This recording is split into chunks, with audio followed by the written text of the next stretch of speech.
ดีเยี่ยมจนถึงขั้นไม่มีที่ติแล้วเนี่ยเพื่อที่จะเล่นคู่กับเพื่อนแล้วยังจะต้องมีการทักษะอื่นๆนะคะที่จะจำเป็นในการเล่นคู่กันไม่ว่าจะเป็นการทำงานร่วมกันการฟังเสียงประสานแล้วก็จัดสมดุลนะคะนอกจากนี้ยังจะต้องมีการรับฟังความคิดเห็นของผู้อื่นนะคะแล้วก็มีการปรับว่าเราจะเล่นตรงไหนแบบคนที่บอกว่าอยากจะเล่นตรงนี้ดังตรงนี้เบานะคะตรงนี้เราต้องมีการทำงานร่วมกันอย่างมากนะคะซึ่งก็หวังว่าสิ่งที่น้องๆได้เรียนรู้จากครั้งนี้นะคะก็จะเป็นทักษะที่สามารถนำไปใช้ได้ในหลายๆเรื่องในชีวิตต่อไปในอนาคตค่ะการมอบเหรียญในวันนี้นะคะมีเหรียญทองเหรียญเงินแล้วก็เหรียญทองแดงนะคะซึ่งหากน้องๆนักแสดงสามารถทำได้ตามเกณฑ์ที่กำหนดไว้เนี่ยก็จะได้รับเหรียญรางวัลตามนั้นค่ะก่อนจะประกาศผลนะคะขอเชิญอาจารย์ยูจินลิวขึ้นมากล่าวอะไรสักเล็กน้อยแล้วก็ให้คำแนะนำสำหรับงานเรียนการศึกษาในไว้อาจารย์ยูจินลิว stage to say a few words to our musicians.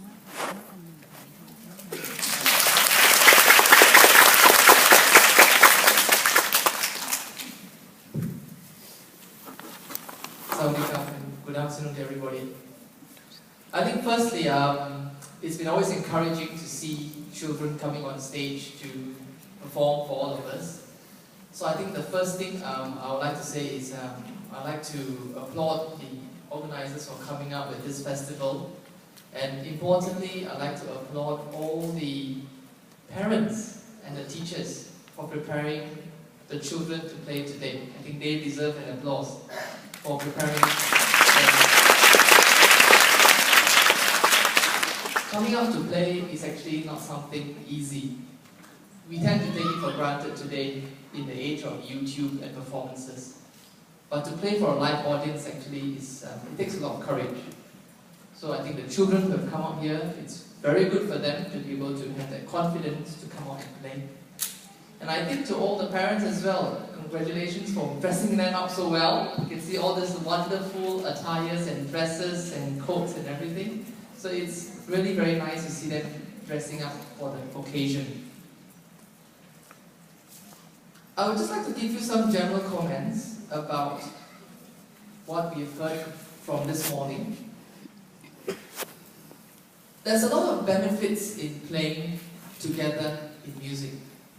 As a musician, as a pianist, I'm a pianist myself, and playing piano can be a very lonely thing. You play alone, you only have your 10 friends here to play. But when you play in a duet, you play with somebody else. That is called at least playing in an ensemble. And that is very important because you get to hear somebody else along with you, and you get to make music together. The word together is very important because when you play with somebody else, you're not just playing on your own, you have to listen. Of course you have to listen even you're playing alone. But even more important when you're playing with somebody. There's 4 hands on that one instrument. Not all 4 hands is going to play the tune. Not all 4 hands is going to play the bass. So the very first and important thing in playing a duet is understanding the word called balance. The balance between what is the melody or what you call the tune and what is accompanying or supporting it. So that is the first thing we always look forward to listen for when we look at duet playing. Is the balance right? Can we hear the tune, whether it's in the lower part, the middle part, or the top part? Remember, there are 4 hands on that instrument now, not 2. So the balance is important. We are looking to hear the correct balance. The next thing, of course, that you look for is the coordination. Again, there are 4 hands. So the 4 hands then have to be able to play together, play with the correct rhythm, play with the correct tone. So one is not playing too loud, the other is not playing too soft. So it's also there's a balance, the way they play together for the coordination of rhythm. So again, playing together is important because it cultivates your listening habits.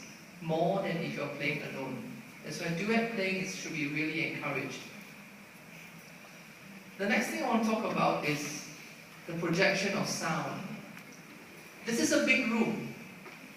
See, if I walk away and I talk like that, you may not hear me. But if I talk like this, then you can hear me at the back of the room. Yes? Yes. So, projection is very important. Same thing for the piano. If I go, I may not get to the back. If I go, you see? So, there is a difference. When you play at home, when you play in a room, when you play in a hall. You must always adjust.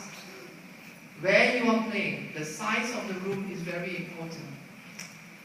I hear people saying a lot of times, oh, I want to play loud because I play a very big piece of music, like a concerto or a ballet, so you must be playing loud. What kind of space are you playing in? Are you playing in a small space? Are you playing in a big space? Music is made up of loud and soft dynamics. Like everything. Like we speak.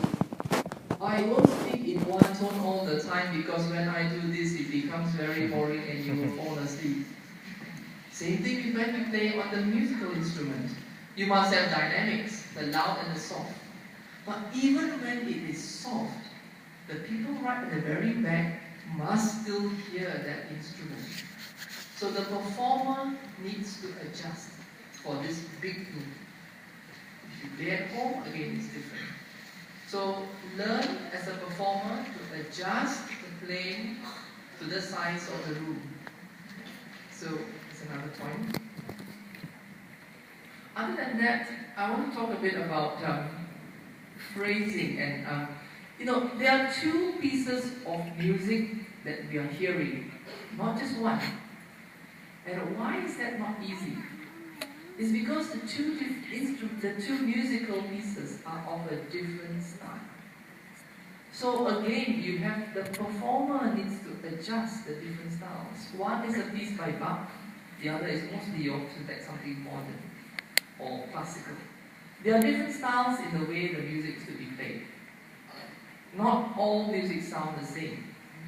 Therefore, we were also looking at how the performer can capture the different style of the music. From the Bach, which is something old, Baroque, to maybe a lot of them will play Disney songs. So we are trying to say something modern. How can they play that modern piece of music? So the different styles, you're trying to see whether they can capture it well. Some could, others need to work more on it. Next thing, the practical idea of sitting by the piano. Now we have two people by the piano, not one. But only one person can touch the pedal.